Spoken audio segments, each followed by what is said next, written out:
First and foremost, can't start an interview without mentioning it, really.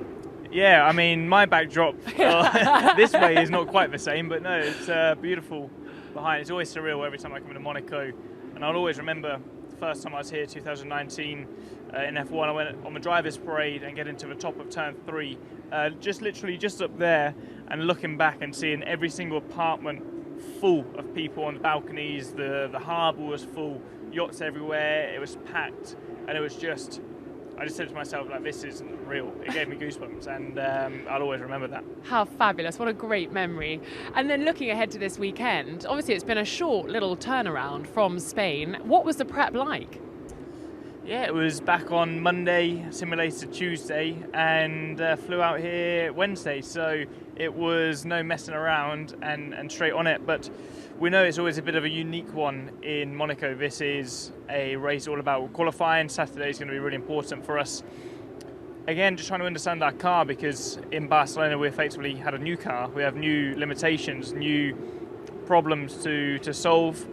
We've solved the big one, which is the porpoising, but now we can get into the nitty-gritty and try and get some more lap time out of it. So I think we're all pretty pleased about that, and there's a bit more normal engineering and driving as such. Of course, this is a very abnormal track, though, so you're going to have to raise the car. You didn't design it to work that well at that height. So what does that mean for the performance this weekend, straight out of the box? I think we're in a we were totally outside of the window back at the start of this year, so even though you have to raise it slightly for your natural bumpy Monaco setup, we're still in a much better window than we ever would have been prior to this if we hadn't solved our issues. So I think we're in good shape. It's going to be a lot about the tyres. It's a very short track.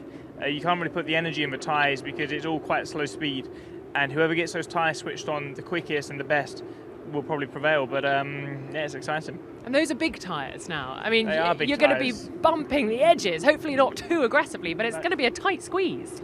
It will be. There's always a tight squeeze around here, and it's always pretty crazy to think we drive around here at almost 200 miles an hour in a massive Formula One car. It's so narrow, and trying to be millimetre perfect, and you need to have your wits about you. Even in a simulator, for me, my heart rate was pumping, and because you just got to be on it, absolutely on it, and you can afford to make little mistakes on other circuits. You'll obviously lose lap time, but you won't be drastically punished.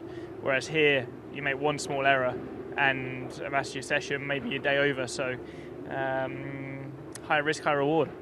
As we like it. And just finally, with a track like this that is so fast and furious, or sort of slow fast and furious as it were, are you sort of thinking about it constantly when you're going to sleep at night, left-hander, right-hander? How do you kind of make sure you're so dialed in, ready for those reaction times? I don't really know, to be honest. I think you just got to play it by ear. You got to be open and dynamic to the situation and try and get into a rhythm. I think don't overthink it.